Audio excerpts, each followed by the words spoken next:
Então, olá, sem bom dia, boa tarde e boa noite. Isto tudo porque eu estou altamente traumatizada pela Mariana, porque ela passava a dizer para eu não dizer estas coisas. Então, depois de alguns dias, semanas... Para vocês só passou uma semana desde o último episódio, para nós já não gravamos há um mês, portanto nós estávamos aqui a precisar da nossa terapia. Eu mandei mensagem à Cláudia antes de ir para aqui a dizer: Cláudia, não estás a precisar, não estás a perceber o quanto eu estou a precisar do nosso momento, e ela: eu também. É verdade isto. É bom para vocês ouvirem, mas isto é muito melhor para nós que estamos aqui deste lado, nesta pausa aqui de quieto. Então, Mariana, olha, então para te dizer que hoje acabei de ouvir o podcast que saiu a semana passada e eu divirto-me só de nos ouvir a rir e a falar e eu penso, tipo, há ali um momento que a gente esquece que está a gravar algo para o sítio. Tem sido muito bom o feedback.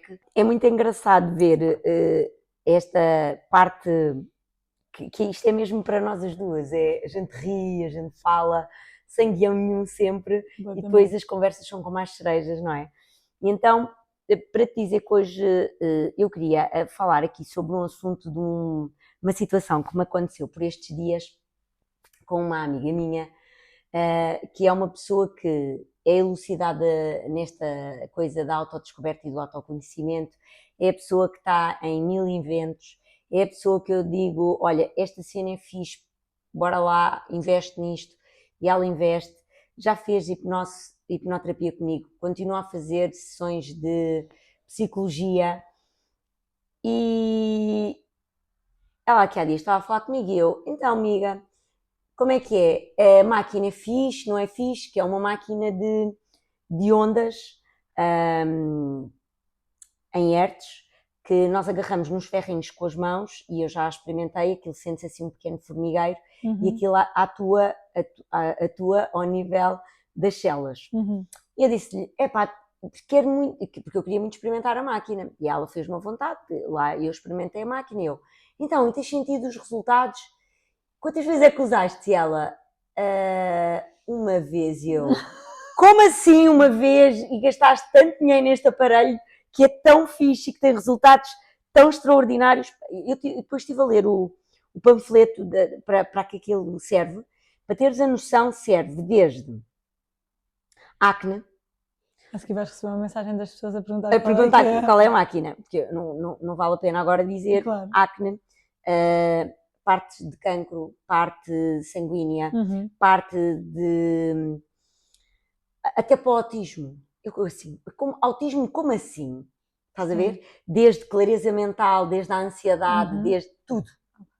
Porque aquilo como funciona com as frequências, ao nível das nossas células, no mínimo, um tratamento com aquilo, diariamente, no mínimo tens que ter 1 hora disponível. Todos os dias? Pode não ser todos os dias. Os 3 primeiros dias normalmente convém ser seguido. Okay. Mas depois não precisa de ser seguido. Mas de estar ali só a existir? Podes estar a dormir? Podes estar a dormir, podes estar a ver um filme, podes estar a ouvir um podcast. Não, eu estou a dizer isto porque eu, por exemplo, nesta altura da minha vida, 1 hora por dia era muito difícil. Exato. Mas repara, eu até lhe disse, olha... Se for a dormir é na boa. E eu disse a ela, olha, porque a máquina ainda por cima apita quando tu largas o sensor. Que é espetacular. Eu disse, tipo, acorda 1 hora mais cedo, entre aspas, tem o aparelho ao pé da cama, porque aquilo é muito fácil, aquilo não te pesa nada. Sim. Mete aquela cena nas mãos e fica só a existir. Não vais à casa de banho de manhã, quando acordas, antes de te levantares de vez. Então faz isso. E ela, nunca tinha pensado nisso. E eu, olha, houve um podcast, fica a ver um filme, tipo 1 hora passa no instante. Ela só não pode estar agarrada com algo na mão para além daquilo. Claro. De resto, não pesa nada. Tipo, e eu pensei, esta pessoa já fez tanta coisa, tem tanto medo de doenças e de ficar mal e de etc. É porque ela é uma pessoa que sofre... Ela foi uma pessoa que fez uma cirurgia... Não, mas na parte... Ela sofre de uma ansiedade plena. Okay. Tem ali, como todos nós, não é?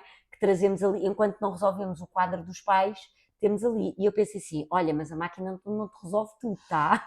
Tipo, se tu não agires, esquece. E isto agora... para trazer aqui o assunto à baila, que eu acho que é porque é que a terapia não funciona, podes ter o dinheiro que quiseres, e até podes comprar os aparelhómetros Podes todos. comprar o Tony Robbins, Até podes comprar 20 mil Não. sessões connosco, mas se não fores lá ter connosco e depois de saís de lá, se não fizeres nada por ti abaixo, como eu costumo dizer, vale zero.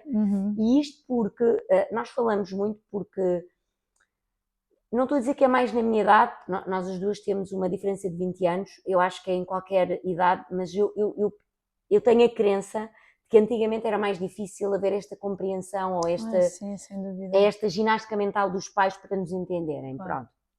E eu percebo que seja difícil para nós aceitarmos que os nossos pais fizeram tantas coisas que nos magoaram ou que nos deixaram tantas feridas e tantas fragilidades. Está tudo certo. Mas há uma coisa que eu passo a vida a dizer a ela e ela diz, amiga, porque tu és a pessoa que eu tenho como modelo, porque és a pessoa que mais realiza e que mais faz. Eu disse, e tens a noção do fucking trabalho que esta porcaria dá a fazer todos os dias? É muito fácil chegares ao pé de mim e dizeres, amiga, preciso de ajuda para aqui, para ali, és a minha inspiração. Eu não quero ser a tua inspiração. Eu quero que tu faças. Tu podes ser, desde que ela pegue nessa inspiração e faça alguma coisa com isso. E eu dizia, tipo, olha, não vale a pena e eu disse-lhe isto, o percurso que eu tive com a minha mãe não foi um percurso muito simpático, porque aos 15 anos a minha mãe sofre de um acidente nada simpático e tem algumas lesões que a fazem ter uma forma de estar na vida diferente, ao nível comportamental, ou seja, fisicamente tu não vês nada, falas com ela, parece que está tudo ok, mas depois tu percebes que há ali um delay, pronto. E este delay fez com que eu tivesse sentido que aos 15 anos eu perdi uma mãe. Perdi uma mãe não no sentido de não a ter porque a tenho, mas no sentido daquela imagem de mãe, da proteção, de tudo. Eu não tive, quer dizer, ela deu o melhor que ela conseguiu, mas eu como filha senti. E tenho muitas amigas minhas que também sentem o oposto, que é, têm umas mães incríveis, pés protetoras, que também não é assim tão simpático, e têm outras mães que só foram castradoras. Portanto, tenho tudo um pouco. Eu acho que às vezes é importante, e quando eu começo a entrar na ferida dos pais em sessão, que acontece quase sempre, mais tarde ou mais cedo, tem de ser. Nós é impossível não ir lá bater, e por isso é que eu mergulhei no mundo das constelações, porque é impossível de fazeres terapia com alguém sem bater ao pai e à mãe. É mesmo impossível. Mas os meus pais nunca tiveram presentes na minha vida, pois lá está. Exato. Pronto. Começa por aí. Mas os meus pais eram perfeitos. Ok, mas aconteça o que acontecer, os seus pais podem fazer o melhor, e eu hoje em dia tenho esta conversa com alguns amigos meus que já são pais e tentam ser perfeitos. Não há. Aconteça o que acontecer, eles vão ficar traumatizados. Portanto, deixem lá, ok, vamos dar o nosso melhor, mas tentarmos ser perfeitos vai ser uma ansiedade gigante. E esta ansiedade é que lhes leva à não perfeição. E tenho esta conversa com pessoas que já são pais, outros que estão para ser, porque não há perfeição. Agora, tu podes ter os melhores pais do mundo, eles fizeram o melhor trabalho, mas vamos ver como é que isso te traumatizou? E depois não é só isto, Mariana. Aqui neste caso desta minha outra amiga em específico, ela não consegue aceitar, porque repara, porque a mãe é uma pessoa muito limitadora e estás a ver aquela pessoa que respira e já tem medo só de respirar. Portanto, ela é uma pessoa muito claustrofóbica, seja para quem for à volta dela. Claro. E eu dizia-lhe, tens a noção da prisão em que esta mulher vive? Sai do corpo de seres filha dela. Vê a prisão, a limitação, a dor que ela vive diariamente. Eu disse, enquanto tu não aceitares que ela é assim e que ela tem a escolha de não querer ser diferente, tu vais viver esta dor, e se ela um dia partir, tu vais sentir esta dor amplificada ao mais alto nível. Portanto, dá amor a esta mãe, e é difícil estar com ela um dia, estar com ela 2 horas. O próximo episódio vai ser sobre mães e pais. Ok. Fica já prometido. Está prometido. Mas sim, é que nós depois... A não aceitação é prende... horrível. É horrível. Tipo, eu digo-lhe sempre, tens a noção que só tens treinado. Mas ela não aceita no sentido de tenta mudar a mãe?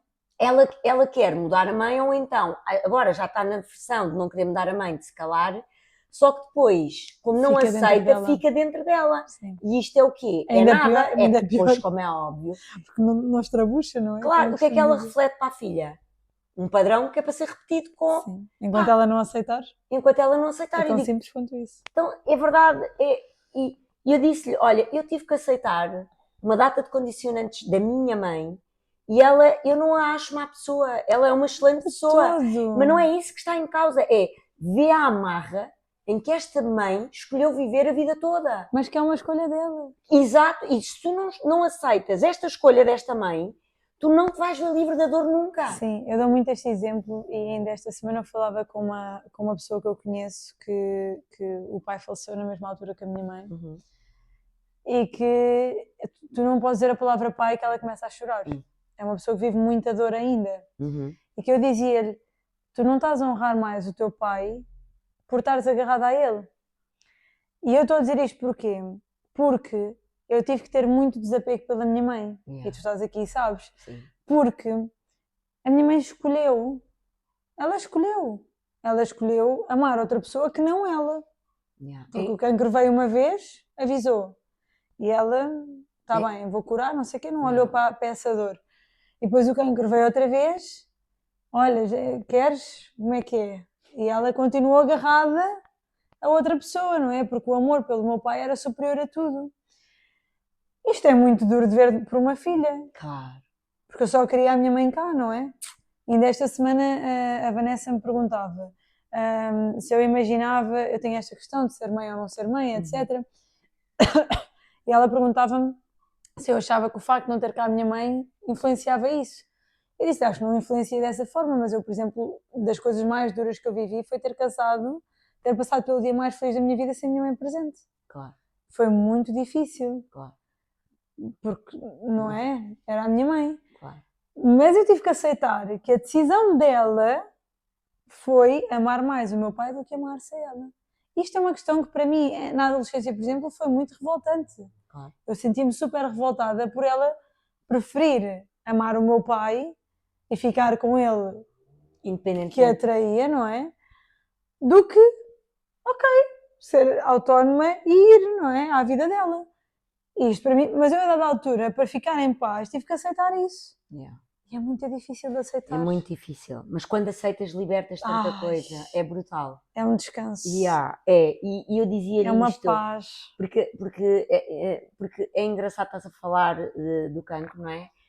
Esta minha amiga também passou por este episódio e das coisas que... Ela pessoalmente, não a mãe. Ela pessoalmente, okay. Mas repara o reflexo desta dor, portanto não é naquela mãe, foi naquela filha, que é um historial de mulheres do lado da mãe dela de haver esta propensão para o cancro. E uma das coisas que li esta semana é que os estudos cada vez mais comprovam que a origem do cancro é 100% emocional. Completamente. E as três emoções que mais despoltam esta doença são a raiva, a tristeza e o ressentimento. E isto é verdade, é este ressentimento que ela trabalha aqui dentro, da não aceitação por ter uma mãe que não é capaz de ser, mas eu digo, porque eu disse-lhe, tu estás há tantos anos a trabalhar para combateres e para contrapores esta mãe, que tu não consegues ver sequer as coisas boas que ela dá. Sim. E depois ela para e diz, não, eu sei, a minha mãe dá muitas coisas boas. Mas no dia-a-dia não é isso que vem. Exatamente. E ela só de já ir à mãe, já fica... Eu disse, não, porque lá está, porque ela está em luta, ela quer chegar lá e que a mãe seja, ela inconscientemente está naquela criança que tem a expectativa da mãe desta vez ser diferente. Desta vez se calhar a minha mãe não me vai bater. Estou a dar um exemplo. Claro, obviamente. Entendes? A criança dela está altamente ferida. Olha, a minha newsletter deste mês agora que passou, este mês, não é, que passou de abril, foi precisamente sobre esta questão da criança interior, que é tipo, o que é que esta criança que nós temos, que está aqui à flor da pele, está a passar? Ela está na expectativa de chegar lá e ter uma mãe diferente. Sim. Se calhar, por causa do que eu disse a última vez, pode ser que ela desta vez já esteja diferente. E é engraçado estás a falar nisso, porque, por exemplo, ela já passou pelo processo comigo de hipnoterapia e senti-se muito bem. Só que o que acontece? A hipnoterapia é uma reprogramação à tua mente. Mas a reprogramação tu fazes, mas tu podes voltar a reprogramar outra vez o teu cérebro para o que tu Sim. quiseres. Aliás, tu própria dizes isso, se a raiz não estiver lá bem assente, Esquece! podes reprogramar aqui que aquilo lá em baixo vai estar tudo igual. Não vais Exatamente. reprogramar coisa Então nenhuma. repara, esta criança que tu falavas, e é muito engraçado, não há vez nenhuma que não haja terapias neste sentido deste tipo de dor ou de doença, tu não tenhas que ir à criança interior da pessoa. É quase impossível. Só que se tu continuas a permanecer no teu dia-a-dia a dizeres àquela criança, como tu dizias, olha, queres a expectativa de outra mãe que não tens e vais sempre bater com o nariz na parede, epá, estás a programar-te outra vez. E isso também é um bocadinho ser adulto ou não ser, que às Uhum. vezes isto é muito duro de ouvir. Uhum. Eu ainda ontem falava disso, mandei um áudio a uma amiga minha que não tem nada a ver com isto de ser adulto ou ser criança, mas a dizer algumas verdades, aquelas verdades, eu sou aquela amiga, Aquelas perspectivas duras que... aquela amiga que diz as verdades que às vezes, Sim, eu pronto. também sou. E ela mandou-me mensagem a dizer, isso doeu muito o meu ego, mas eu precisava muito desta confirmação, obrigada. E muitas vezes eu sou esta terapeuta do Tough Love, Claro. em que eu pego e digo, não digo assim, mas pronto, mas basicamente o que eu digo é, um adulto não teria esta expectativa. Pois não. E por isso é que eu falo tanto da criança interior, porque é um assunto que me apaixona muito, porque Também. quando nós estamos nesta birra de querer outra mãe, nesta birra de querer isto, de querer aquilo, A expectativa. aquela expectativa, seja no que for. Sim, sim. Eu às vezes costumo dar esse exemplo até com a comida. Se vocês não se controlam, quer dizer, eu digo assim, se vou comer um gelado e depois como 2 ou 3, isto é a minha criança, não é? Porque o adulto, mas estás-me a chamar infantil, Mariana? Digo, não estou. Estou a dizer que a tua criança interior está ferida. Claro. E que o teu adulto não está a saber pegar nessa criança e dar-lhe o colo que ela precisa. Sim. E é muito isto que acontece, que é eu ter a capacidade de dissociar-me, não é? E conseguir olhar para esta criança e acolhê-la. E ser adulta. Sim. Porque ser adulta é isto. A minha formadora de constelações existe muitas vezes. Ser adulta é mesmo. É conseguir pegar nas minhas coisas e resolver. Uhum. Conseguir pegar nas minhas coisas, saber olhar para o meu lado emocional, ok, aceitá-lo, está tudo certo. Não é controlá-lo e como é que se diz? Queres condicioná-lo? Era tipo abafá-lo, estás a ver? Não é abafar ali as emoções, não. Eu pego nas minhas emoções, eu sou adulta o suficiente para, ok, agora eu vou dramatizar, pronto. E depois, ok, eu já dramatizei, está tudo bem, bora, etc. Sim. Eu às vezes tenho este diálogo comigo, atenção. Eu também. Nós não somos iluminadas e já mostramos aqui em vários episódios que não somos iluminadas. Exato. Mas é muito isso que tu estavas a dizer, mais no início, que é esta questão de... Eu tenho muitas amigas que me dizem, ai amiga, quem me dera ser como tu. Eu não sou melhor do que ninguém. Nós só fazemos diariamente muitas coisinhas que nos levam... Mas de longe, claro. De longe, eu não sou melhor do que ninguém. Eu simplesmente pego no touro pelos cornos, não é? E faço o que tenho que fazer, porque está aqui muito trabalho interno. Exatamente. Muita autoterapia. Lá está, não vale a pena teres dinheiro para comprar a máquina se depois não tens a maturidade de a usar. Lá está, olha, este exemplo que tu deste é uma metáfora perfeita. Esta minha amiga tem a criança mesmo ferida, que é aquela criança que faz a birra, quer o brinquedo, os pais dão-lhe o brinquedo, ela tem o brinquedo, abre o brinquedo e depois já não brinca. Sim. É exatamente isto. Porque era só queria ter.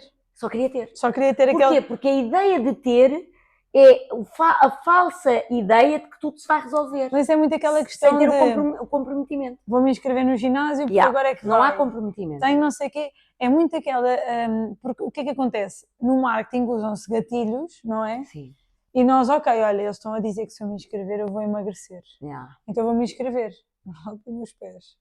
E nós conscientemente sabemos que aquilo não vai resultar, mas inconscientemente eu penso, não, agora é que vai, porque agora vou me inscrever no ginásio, então vai dar.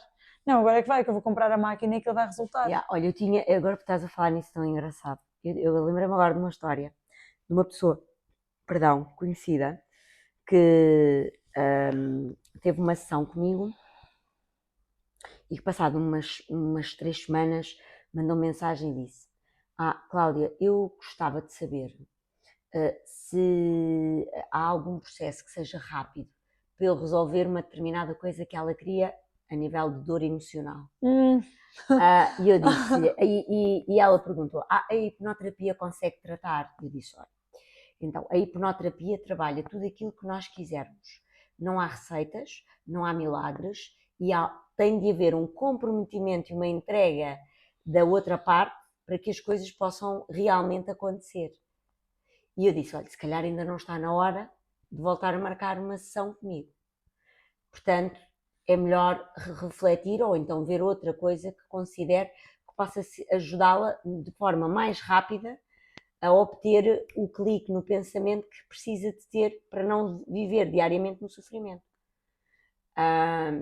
E isto é o que acontece. As pessoas querem ou comprar as máquinas rapidamente e depois não as usar, ou então vir às sessões, sejam elas do que forem, de que terapia for, de que índole for, para que em uma ou duas sessões resolver. Pois como não resolve, olha, troca, vamos a outro. E depois nunca fazem nenhum processo até ao fim. E eu acho que o que distingue as pessoas de fazer ou de ter maior entendimento ou maturidade, como tu dizias, é esta constância do dia a dia. É a constância do dia a dia e esta coragem de olhares para ti e assumires que ok, eu tenho que fazer, não é? E que eu não estou a fazer. Esta semana eu falava disso com o Tiago porque estávamos a falar de ter negócio, não ter, etc, etc.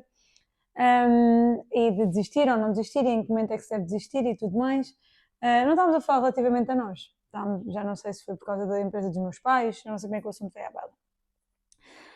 E eu dizia, eu nessas coisas, eu sou muito autorresponsável. Ou seja, dificilmente, eu não digo nunca, já me arrependi várias vezes, mas já aprendi, mas dificilmente tu algum dia me ouvirás a dizer que eu não tive sucesso porque alguém tem culpa.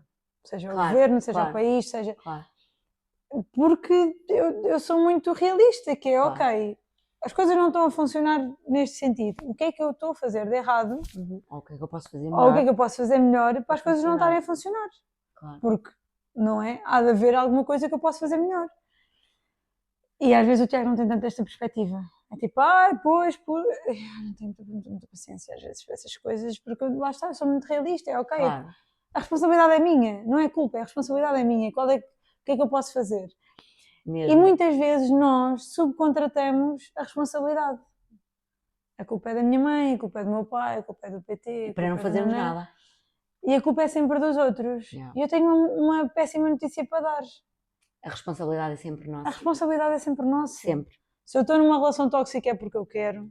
Mas eu não tenho coragem de sair de lá. Ok. É a tua responsabilidade, é a tua escolha. É a tua escolha. Mas não tem... É uma escolha. Como a minha amiga tem a escolha, e foi engraçado que depois do raspanete, entre aspas, que eu lhe dei, ela disse, não te preocupes amiga, eu vou usar. E eu, tipo mini coach, disse-lhe, muito bem. E então, como é que eu vou saber que tu esta semana vais usar no mínimo 3 vezes? Eu vou-te ligar. Mas este comprometimento, se não vem de dentro, é tão fácil da gente falhar. Porque a pessoa está só a comprometer-se contigo. Yeah. Exato. Não está necessariamente a comprometer-se com ela. Exatamente. O que é que pode vir a acontecer? Esta semana ela faz as 3 vezes porque comprometeu-se contigo e na semana seguinte, como não se comprometeu contigo. Exato. Mas para mim... Não quer dizer que seja, mas... Sim, isto para mim foi um red flag, porque o que eu sinto é, quando eu deixo de fazer as minhas coisas, eu começo também a decair como qualquer ser humano. Sim. Estávamos há bocado a falar em off, eu tenho um ótimo exemplo, não é? Porque eu, há 3 semanas, comecei a entrar num rol de não ter tempo, de workaholic, que eu pensei, isto vai correr mal. Eu comecei e pensei assim, isto vai correr mal. Porque esta semana já não estou a ter tempo para meditar, já não estou a ter tempo para escrever, já não estou a ter tempo para treinar. Ir ao yoga fui 2 vezes numa semana, nas outras não fui. No início desta semana já pensei assim, se calhar em maio vou só usar as sessões que tenho atrasadas. Não, Mariana, tu vais pagar maio e vais em maio. Deus te livre, tipo, vais só. E o que é que aconteceu? Eu visualizei assim, não meti a pensar, mas foi tipo, isto vai dar molho, porque eu não estou a fazer nada por mim abaixo, estou só a trabalhar de manhã à noite, E depois o cérebro. E o cérebro vai começar a dar o tilt. Mas está tudo bem, eu estou no flow, bora. Ok, é assim que tu queres, é assim que vais ter. Tive 72 horas. Também não ajudou ter andado a limpar a casa com lexívia, é verdade. Claro. Mas tive 72 horas com dores de cabeça. E quando é que as dores de cabeça passaram? Quando eu fui passar uma noite fora em modo zen, só desligada e em contacto com a natureza. Porque eu ia treinar, continuava com dores de cabeça. Eu ia, porque depois ainda fui treinar uma ou duas vezes. Eu acordava de manhã e continuava com dores de cabeça. Eu dormia tipo um saco de cimento em cima da cabeça a fazer peso. Eu tipo, ai, só preciso disso. Eu pensei, Mariana, por favor, ganha juízo. Tu sabes o que é que tens que fazer. E aí é tão simples. É tão simples, por amor de Deus, Só voltar à a tua rotina que nos faz saúde bem. está primeiro, antes de tudo o que é trabalho. Digo eu e estou aqui a gravar podcast. Mas isto é a minha terapia, é diferente. Mas entendes, é muito fácil. Isto para nós não é trabalho. Não é de todo. É mesmo terapêutico. Mas é muito fácil eu derrapar Yeah. e esquecer-me do que é prioritário, Sem dúvida. que é o meu tempo e a minha saúde mental. E eu comecei, a sofrer horrores esta Yeah. semana. Quando eu trabalhei sempre Em sofrimento. em sofrimento, Claro. a dar sessões, a criar conteúdo, a não sei o quê, a não sei quantos. Porquê? Porque não fiz o que tinha que fazer. Claro. Mas era mais fácil dizer assim, pobre coitada de mim, que estou com dores de cabeça e tenho que estar aqui a trabalhar nem mesmo. Não, foi uma escolha minha. Claro. Foi uma escolha minha. Ah, mas tenho muito trabalho. Opa, tenho. Claro. Mas eu é que estou a escolher não adiar o trabalho. Claro, podias E fazê-lo. Podia, não dava muito bom resultado, mas podia. Pronto, está tudo certo. Mas também às vezes. E Mas depois depois do não deu género. bom resultado para a tua cabeça. Por exemplo, houve uma noite que me deitei às 2 da manhã, porque estive com a Vanessa até às 2 da manhã à porta da minha casa na conversa. Foi o que foi. Foi uma decisão minha. Mas também fez-te bem, de certeza. Mas também me fez bem. Então não me ouviste queixar que pobre de mim, coitada, que me deitei às 2 da manhã. Não, foi, olha, também ajudou para a minha dor de cabeça ter-me deitado às 2 da manhã, quando estou habituada a deitar-me às 9h30, 10, naquele dia e ter dormido menos. Pronto, também fez, mas por outro lado também foi muito terapêutico, foi. Claro. Então, E só para terminar, ainda há bocado o Tiago dizia, estás-te a queixar que não tens tempo, mas por exemplo, amanhã vais almoçar com a Vanessa. Vou. porque é terapêutico. Porque eu eu sou muito seletiva hoje em dia com as pessoas com quem estou e o tempo Claro. que despendo. Qualquer amiga minha sabe que eu posso ser a pessoa mais ocupada do mundo, se me ligar eu arranjo nem que seja 10 minutos para estar com ela. Agora, eu preciso de uma cadência de socialização. Claro. Faz parte. Claro. É a minha cena. Claro. Tal como eu preciso de um momento a sós, que eu descurei, não é? E do meu autocuidado, eu preciso de estar com certas pessoas várias vezes, porque essas pessoas alimentam-me. Claro. Eu já estava a ressacar estar aqui contigo. Claro, como eu. Entendes? Então é mesmo isso. muito importante para mim esta parte. E ele depois não entende porque ele é muito mais introvertido do que eu nesse sentido. Claro. Mas tem que haver espaço na minha agenda para estar com pessoas pessoas que me alimentam. E isso tem que existir, não é sempre a mesma pessoa, Claro. vou variando. Claro. Mas é isso, é muito importante. E este é um bom mote para terminar, para deixar aí para o vosso lado. Já pararam para pensar se estão tão cansados ou ansiosos em determinada semana? O que é que descuraram de vocês? O que é que vocês efetivamente fazem diariamente para se manterem sãs e conectadas convosco? E esta é, se calhar, a pergunta que deixo. O que é mais importante? É adquirir as coisas materiais ou é manter uma rotina que nos faça sentir conectadas connosco? E o que é mais importante? É comprar aquele curso de desenvolvimento pessoal que é super in e que toda a gente está a falar que tem esse resultado? Ou é comprar esse curso e efetivamente fazer o que lá está, não é? Não porque muitas vezes então agora nesta era digital, zero contra, porque eu também Claro. produzo conteúdo e também tenho produtos digitais, claro. Mas muitas vezes o que acontece é que nós compramos e não fazemos. Sim. E depois, olha, fica lá na estante, não é? E nós continuamos iguais. E nós continuamos iguais. Só ficamos com menos dinheiro na casa. Sim. Por isso é muito importante perceber aqui se o que vai fazer efeito é só eu comprar as coisas, seja a máquina, seja o curso, seja o que for, ou se o que vai fazer verdadeiramente efeito é os mínimos olímpicos. É isso mesmo. E é isso. Até ao próximo episódio. Adeus.